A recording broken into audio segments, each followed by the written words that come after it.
So I'm very excited to be with you all today. So thank you for that wonderful introduction, Jess. But I wanted to kind of give a little bit more context on me. Um, so I'm Erika. I'm the VP of International at OnDeck. Actually born in the Dominican Republic. I've been living in France for the past 9 years, and I'm leading all of international expansion at OnDeck, but actually before I worked for the company, I joined the community as a fellow. So I was part of the fourth cohort of our founders program, and in the middle of COVID last year. And before joining OnDeck, I was actually a founding team member and director at the family, as Jess was telling. And before that, I was a lawyer, believe it or not, in a past life. So I made my way into tech through pure hustle, and maybe that's another story for another time. But yes, some additional fun facts. Last year, in the middle of the pandemic, with nothing to do, I became an early Clubhouse power user, and have now almost 4 million followers on there. I became obsessed and totally addicted with the app. As Alex, pointed out, maybe we'll do another session on tarot. I love tarot cards and use them not as a way to, predict the future or anything like that, but more as a framework for introspection. So highly encourage everybody to check it out. And I also speak a bunch of languages from, being from Latin America, living in France. I also studied German. My husband is Portuguese. So yeah, love languages. So today I'm going to talk about basically my lessons learned in almost a decade of building communities for different purposes and at scale, and helping companies also build their own communities for their businesses. But the lessons I'm going to share with the takeaways at the end, they can be divided into kind of three main themes, which are: the first one is don't build a community, start a movement. The second is operate by your values, but very especially on the details. And the third theme is design your experiences for the desired outcomes and behaviors. So you'll notice that even though I try to be as tactical as possible, I'm a very kind of first principles type of person. So I always kind of go back to the why. And whenever I'm trying to solve a problem, I always think, okay, so what is the actual thing I'm trying to solve for, and what is the underlying issue here that we're trying to get at? So that is something that I put into everything I do. But don't hesitate if you really want to get tactical to ask questions in the chat that we'll get to at the end. So the first thing I wanted to share today was kind of my experience in growing a family of founders over the years with the family. So the family was one of the first European, or is, because it still exists, but one of the first European accelerators. Started in France in 2013, and then scaled around Europe over the years. We had well, pre-COVID, we had offices in London, Paris, and Berlin, and at given times we also had kind of antennas in Barcelona and Belgium, and also Lisbon that I didn't put here. And we have, well, the family has over 250 active portfolio companies, but over the years, we've worked with probably nearly 1,000 founders and 40,000 event attendees per year. So really, really huge. And some of this here, you can also see some of the portfolio companies that we helped grow over the years. And for example, Algolia, which is now a late stage company, and we'll probably IPO at some point soon. They started in our living room, and we would come to like company number 3 at the family. So we're really, really early in some European great stories. But what I really like to talk about is how did it all start? In the beginning, and these are, I always like to show pictures because they really help kind of see the evolution of communities or over the years, but even if they're not super flattering sometimes. But in the early days, we'd started with homemade founder dinners. So we would gather our portfolio, which at the time was probably like 20 founders, and we would invite them every week for dinner. And very inspired by the famous like Paul Graham dinners in Silicon Valley with the YC founders. And we would cook the dinners ourselves. So every day, every Thursday, at the end of the day, we would go to the supermarket and buy groceries and cook. But then 5 years later, those same dinners dinners became, 200 guest banquets, and we had founders flying in from all over Europe to attend these sessions and to these dinners, and they became, huge, and we had to obviously adapt the format, and obviously we weren't cooking ourselves at that point. We had a chef in the team, but that was kind of the dimension that it took. And also, as I mentioned, the early days we had really small workshops that were only in French, and then, one of the people sitting there is the bald guy, is the founder of Algolia. So we had a film crew film on those events. And what's interesting is that we put them online initially because we said, maybe some other founders would want to attend the session, but they couldn't make it. But then we realized that other people started watching those videos when we put them on YouTube. And in the beginning, it was 500 people, and then it was 5,000, and then it was 100,000. And that's when we realized, again, these were videos back in the day. These were videos in French that were 1.5 hour long, totally not optimized for growth, and talking about startups of all things in French. And we started to see a lot of traction. So that's when we realized we were really onto something, and really kind of tapping into this larger entrepreneurial movement that was just about to start. And then 5 years later, that turned into millions of views on our YouTube channel. And as I said, thousands of event attendees per year across our different cities. In the early days, also, we had small castle retreats. So the one thing we said is, how do we take advantage of being European? And one of the things we have a lot of is castles. So we decided that every time there was a major event with our portfolio, we would rent a castle and celebrate. And this specific one, I remember it was the first time we had like a major fundraise in our portfolio. And that was actually a company that raised, I think it was 400,000 seed round at the time, and it was huge. That was such a big deal, like 400,000 K raised by a company was such a big deal that we rented a castle and went all to celebrate that milestone. And today, when you think of all the founders that raised like a 2 million pre-seed round with no product, pre-launch, and it's like not even anything to write home about. And then 5 years later, we rented a plane. We had hundreds of founders come to the beach. We had so many things to celebrate that we could only do it once a year. But that tradition kind of did stay on. So so just kind of to go back to why and that whole startup movement thing. We said can the startup mindset really fit with the French culture? And we saw a lot of things that were seemingly contradictory with startup mindset, which was kind of invented, right, or at least emanated from the U.S. And it's like so you have the American dream, and in Europe, or at least in France in this case, we have elitism, which is which school did you go to, which family you do. And I was actually surprised when I first moved to Europe, where people would ask me like, what do your parents do? Like nobody ever asked me that, and I got that question every time, like, what do your parents do? Like, who cares? Anyway, ecosystem, as in San Francisco, there's all these different stakeholders that schools pumping out talent, investors helping founders, and other founders being mentors and angel investors. And there's like this whole ecosystem around startups that to help and support and nourish them. And in Europe, it's more like centralized. You have like the government sponsoring events, and it wasn't really there was no ecosystem to talk about it. And again, reminder that this is 2012, 2013, so almost 10 years ago. Then we have mentoring in the US, where founders, like later stage founders or more experienced people, they help founders with advice. But in Europe, it was more like, here, little girl or little boy, I'm gonna explain how to do business to you. And we had lawyers giving startup founders like advice, and it was like just terrible.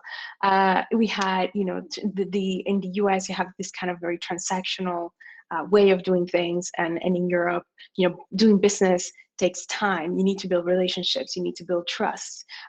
Again, like so many different kind of contradictions with the kind of American startup mindset. The last two were kind of the US is kind of a young country in a way. It's like new ideas versus Europe. valuing heritage, you look around you and all these like old buildings and old ideas and so much history that we cherish, of course, but it can sometimes be a burden, for new ideas to emerge. And then the last thing was really open versus secret, and what we figured is that YC, for example, or most incubators, accelerators, they have all the list of startups available on their website, and we said it's in Europe, it's more like you're part of the club and it's secret, and so membership inside the family was secret. Like nobody knew which startups were part of the family, and the reason why we did that was to kind of reverse the power balance between founders and investors. But anyway, I'm not going to dwell too much on that. It's just to give you kind of an example of how we thought about building this movement, and so the kind of concrete result of that was, it's not a co-working space, it's a house for meetings, because co-working spaces gave founders the impression of building something. Like I'm in this accelerator, in this co-working space, I'm achieving something because I got accepted into this accelerator, and I'm here with these other people. But we decided to break that. No co-working space, a house for meetings. There were no demo days, but as I said, private meetings, secret portfolio, and weekly dinners. No mentoring, but really focusing on the technical skills, and founders learning from each other, because only a founder can really understand and have empathy for the other founder going through a similar journey. And then ecosystem building tools like open source legal tools, like we created the French equivalent of the SAFE. We created a website with open source contracts, and our mission really became to, again, fight the toxicity, what we call the toxicity of the ecosystem. And it was, paternalism, elitism, cynicism, etc., and empowering ambitious founders. Because I think at the time, like the biggest thing was that every French founder did not dare to be ambitious. And what I mean by that is that most of the time when we saw founders, they had, their startup name was in French, their website was .fr, they didn't think about scaling, and it was really something like, we created a place where it was okay to be ambitious, where not only was okay, but it was actually encouraged. And people say, you can really be ambitious and build giants from here.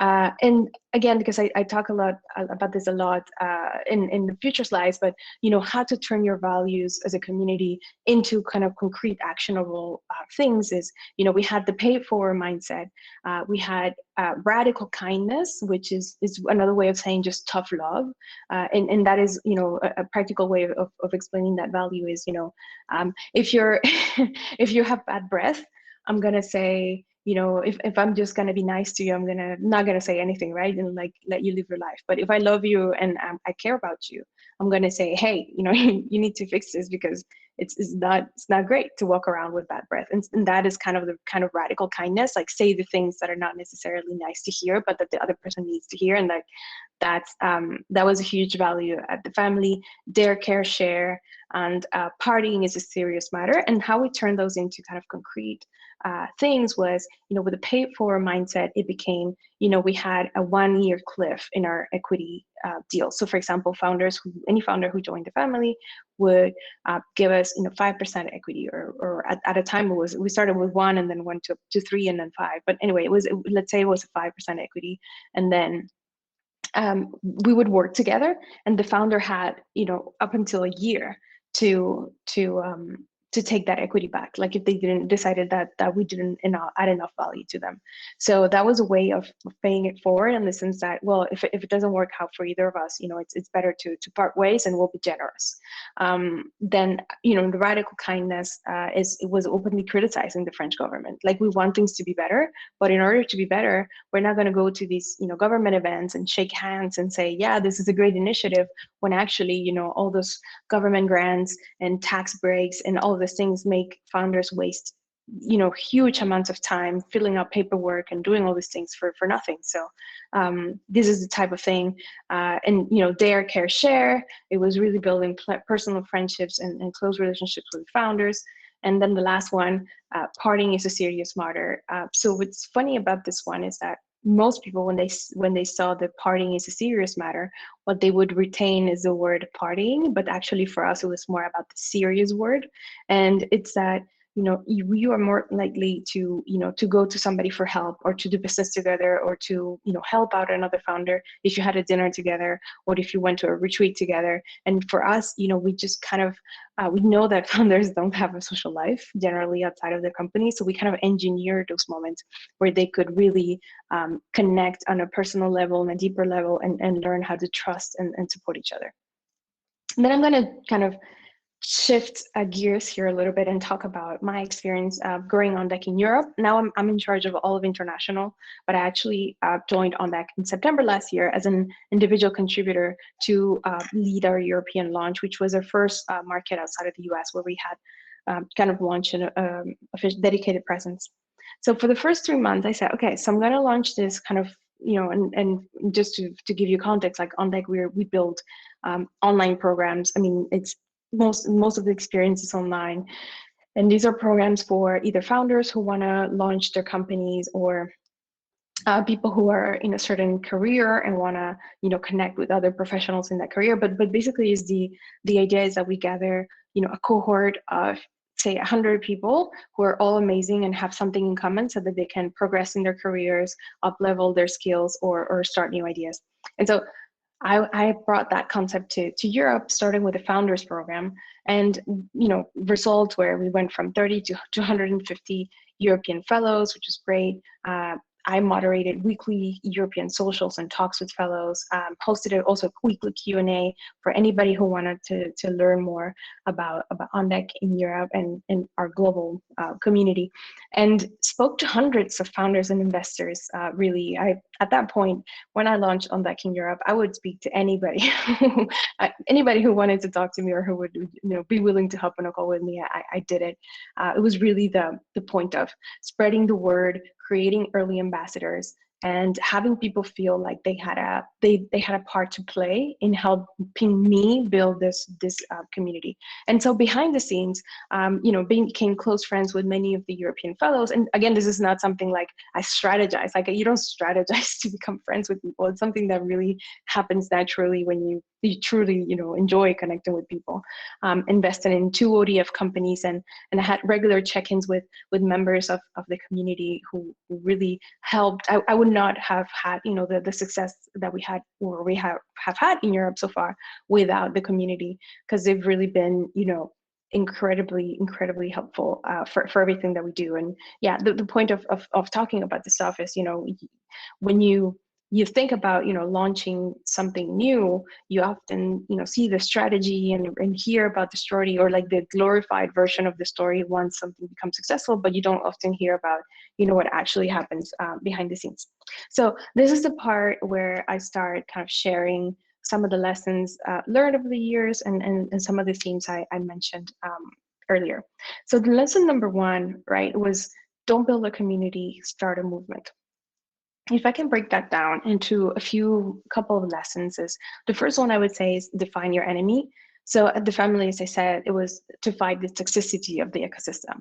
And basically the idea was that if somebody is truly ambitious and somebody really wants to build a unicorn, they need to leave France in order to succeed. That was because France was a toxic environment for founders, and it was true at the time. It's not true. It's not so true anymore. Still some challenges, but we wouldn't say it's toxic as it was before. But that was a really powerful kind of way to frame it. At On Deck, it's more about access. So talent is highly distributed, but access to opportunity is not. And opportunity, but it also capital and education and all of this. So this is why for us, being a global company from the early months of existence, and being so bullish on international is huge, right? On Orbit, maybe a company that it's a community CRM.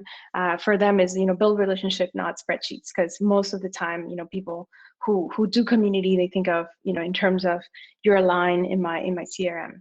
So anyway, the main idea here, it's up to you on how businessy you want to make these, but nothing brings people closer together than just fighting a common enemy. And there's a great book that talks about that. It's Rules for Radicals, if you haven't read it, but it's really about one of the parts in the book, it talks about how in order to kind of rally people and make them really excited about a cause, you have to kind of frame it into like an us versus them kind of situation. In a strong community, members are willing to do irrational things for each other.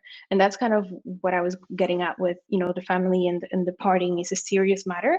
The fact that because we build this strong bonds amongst founders, they were willing to really, go out of their way to invest in each other's companies, to make introductions to investors. And it was really about, feeling like they're all in the same boat and helping each other. So if you focus on really kind of creating that sense of psychological safety and trust within your community, then people will, a lot of the value will actually come from the community itself. And yeah, your job is really to build that high trust environment and so that desired behavior will happen. Another point is that shared experiences accelerate trust. So something like sharing a meal together, as I said, showing vulnerability or psychological safety, common challenges, being on the same boat, or maybe a shared identity, or building together. There's a lot of studies that have been made around this, but in order to create a kind of a vulnerability, friendly environment, it has to be intentional. It's not something that you put people in a room together and they're going to start talking about their childhood or their parents or their mommy issues. Like that doesn't happen naturally. You have to create the room and the proper settings for people to kind of have those. And of course, if you're talking about a business setting, you maybe don't want people talking about psychological traumas. It's kind of an extreme example to say that it's you who sets the tone and the intention. I would say something kind of random tip, but like don't hide who you are. If you have a quirk, if you have something that makes you truly unique, like tarot, or maybe you like a certain kind of music, or it doesn't have to, like, you don't have to do something that will put people away, but don't hesitate to really lean into that. So for example, at the family, in every party, we always had like Latin music, and it was just because I'm from Latin America and I was always in charge of the music. And so when people come to the family and they hear that music, they always associate it with us, even though it's totally random and by chance. But that was another way that just added kind of something special to the place. So the second kind of theme of operating by your values, especially when it comes to details. The first one is translate, as I said, every value into kind of concrete operational actions. So again, going back to the family's case, we had the care, what their care share. That was one of our kind of core values, and we kind of express that in everyday life stuff. So for example, but we always kind of make sure to surpass founders' expectations. Like meeting expectations was not enough, and every time somebody in the team met expectations, they were kind of given feedback to you don't meet expectations, we surpass them.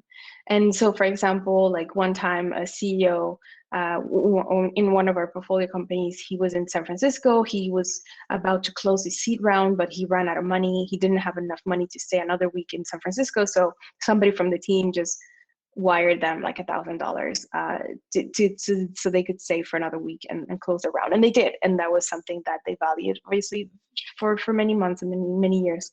Then for On Deck, we have a value that's create good days. And how do we create good days? So for example, that translates into handwritten birthday cards that we send to fellows. We actually send also Christmas cards, like handwritten Christmas cards, and to some extent, like we actually create like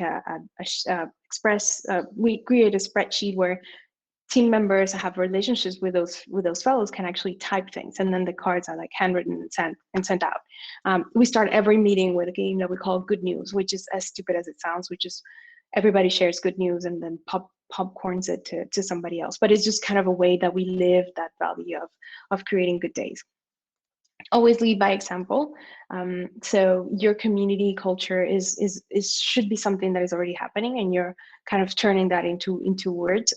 But it's not something that is imposed or aspirational, and it takes a little work to both be intentional, but also kind of be organic about your values in a way. And one example of that is, for example, don't just say gratitude is a value in my community. Make sure to that you are recognizing people, that you're expressing gratitude towards people, that you're creating, for example, a shout outs, a Slack channel in your community, or start meetings with gratitudes, like, hey, let's do 5 minutes of gratitudes, and everybody says, I'm thankful for, I'm thankful for, I'm thankful for, and that's a way for you to turn that value into something that is lived and expressed. Um, Another lesson is, to be really furiously selective with your community. And again, I'm using a lot of on deck and the family examples because that is my closest experience, but there's many, many more. For example, so at On Deck, we ask, one of our values is the spirit of service, right? And we ask every candidate in every single interview what they hope to contribute to the community. And what we evaluate with that question is not what they say, like I'm gonna have this expertise or not. What we really evaluate is how they answer to that question. So whether they don't have an answer for it, whether they struggle, whether they say something that they will contribute, but is actually about themselves. And you see that that's not a pay forward person. And so, yeah, a big part of your job is already done. When you see in, for example, people on Twitter just helping each other out and talking about how amazing the on the community is. And I've experienced it myself. Like when I asked somebody for a hand, they gave me the arm. Like I asked somebody for an intro and they did 3 or 4 intros, and people were just incredible. And that's because we actually filter for it. And so, yeah, one example on the example above, filtering out people who don't fit with your community value would be, don't take in people who are really transactional.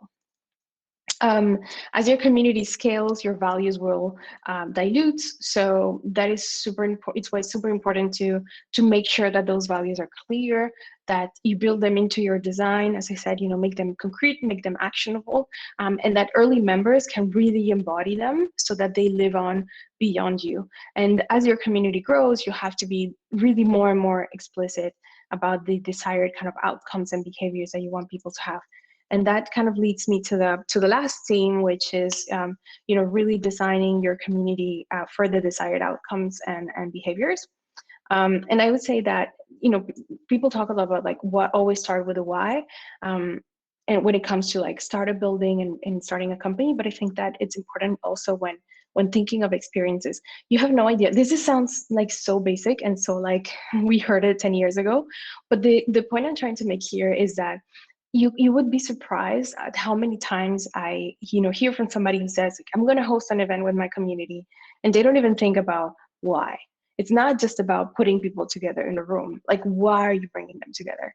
And then the how and the what, what type of event, what size, what will they eat? Will they be sitting down or standing up? Like, depending on the reason why, all of those decisions will be super easy because you already have an objective in mind that you're designing your experience around. So some of the questions I ask myself when I create, one of these experiences is, how do I want people to feel? How do I want them to behave? Do I want them to kind of be open and really sharing their advice and their experiences, or what do you want them to get out of it, really? And so one example of like putting that into the design of an event was, there was this event that I organized with Facebook called Sisterhood, and it was a conference for women in entrepreneurship. And so what we really wanted with Sisterhood, that it's all in the name. We wanted, instead of having like events for women, just talking about things, we actually wanted people to help each other. And so that's why we created a wall of needs. And a wall of needs was simply like this wall that we dedicated to people adding post-its with something they were offering, or a post-it with something they needed. And the idea was that at the end of that event, everybody had to leave with a post-it. And so even though at the end of the day, a lot of the post-its were at the wall, still on the wall at the end of the event, that kind of put people in the mindset like, oh, I'm not just here to consume content from somebody on stage. I'm here to like find a way to help somebody or get help that I need. And another thing we did, those big dinners that we used to organize at the family, the 200 people dinners, we wanted people to actually connect during those events. And so before them, we would send a matchmaking text. So basically before you, like 1 hour before you made it to the dinner, you would receive, if you were a guest, you would receive a text saying like, hey, tonight your mission is to talk to this person. They would give them 3 people to look for and talk to them about this topic. Because Europeans, we suck at networking, not like in the US where you walk into a room and then, you can talk to anybody. We're not really that good at it. So we created kind of the oil that people needed to be able to have those interactions. Setting expectations is really 80% of the job. Sometimes you're organizing an event and you're like, oh, but I only have 15 people. Will the speaker be feeling like they wasted their time? You can fix that around, saying it will be a small, but like a really high quality audience. Obviously, if it's true, this will be a highly interactive session, so people will come prepared to interact.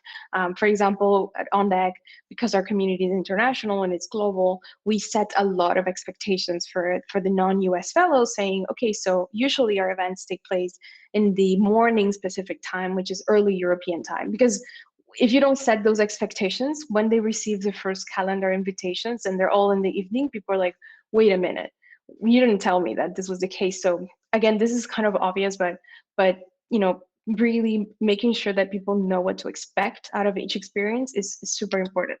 And also coming into your community, what is this about? People don't read, so yeah, make sure to repeat key information and set the tone every single time for everything.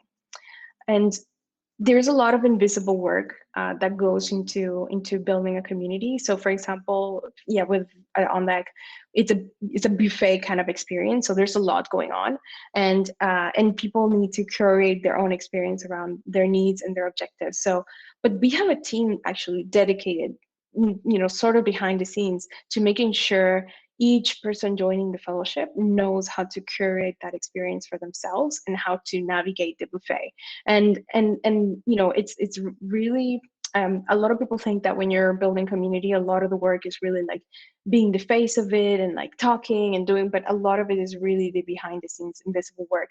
For example, I had one example that I use here is like, if you want members to kind of self-organize or host events, you need to nudge them behind the scenes and tell them to do it. So for example, I have a friend who started a community and he wanted people to kind of organize weekly events. And he just kind of said like, hey guys, I would love for you to organize weekly events. And then he was like disappointed because nobody did it. Like those events ended up not happening. So in the end, it was like, no, you have to like DM people, you have to ask them, you have to say, hey, you are great at this topic. Do you want to host an event around it? How about this Sunday? And you kind of have to force those first few people, and then it will start without you. And of course, you have to, one caveat is that you have to watch out for those behaviors that don't stick organically after a while. But in the beginning, it's always going to come from you. Last thing is, because I get this question all the time, like which tool, where do I start, WhatsApp or Circle or Facebook or Hopin or whatever, and really like tools don't make communities, people do. There's a lot of tools for communities these days because it's a really hot topic, but my advice is like, don't overthink it, just start. Just use the tool that best suits your skill set. For example, like I'd never been big on Twitter or Instagram or any of the social networks, but then with Clubhouse, I really kind of found my voice, and forgive the redundance, but find that tool that really matches your skill set and kind of your natural inclinations. And then, a question that I get a lot too is like, well, I'm afraid that if I start with a platform, then I won't be able to switch to another one later on. And if you're switching platforms, is a danger or a risk for your community, then you have a different problem, which is that your community is not really engaged enough or not committed enough to what you're doing. And I think this is the last 2 bits before I hope we have still some more time for questions. But referrals are the biggest driver of growth for On Deck, and that's because we give people ownership and people feel like they're part of the community and they're part of building it. Influential, another example is Clubhouse with the early members who are still active because we helped shape the app. Like Clubhouse that had weekly town halls where the founders would talk about the things that they were building at the time, the things that we're excited about, and then the audience would be able to ask questions, and we really felt like we participated in building the future of the app. And it's one of those things where it's like they build it and they will come. So, not like you build it and they will come. So another example that I thought of was there was a startup that was a clothing brand that I used to work with, and they saw 80% conversion, which is something incredible, from like pre-order or waitlist to paid, because they, instead of like, it was a clothing brand, and instead of just releasing their collection, they actually asked their community to co-create it with them, and then they saw the rates of conversion explode right after they did that. So I thought it was a good example of sharing like how this translates into business, but creating ownership is really huge part of building community, not making it feel like it's top down, but that people are really, especially in the early days, participating in shaping everything. And the last thing, yeah, connect with people on a personal level. As I said, I usually end up becoming friends with people that I work with or that are in the communities that I help build. I'm actually married to one of the portfolio companies founders from the family. Been together for 8 years now almost, and and so you need to love people. Probably not everybody to the point of getting married, because that's problematic. But if you don't love people and love connecting with people, then you probably have no business building communities. And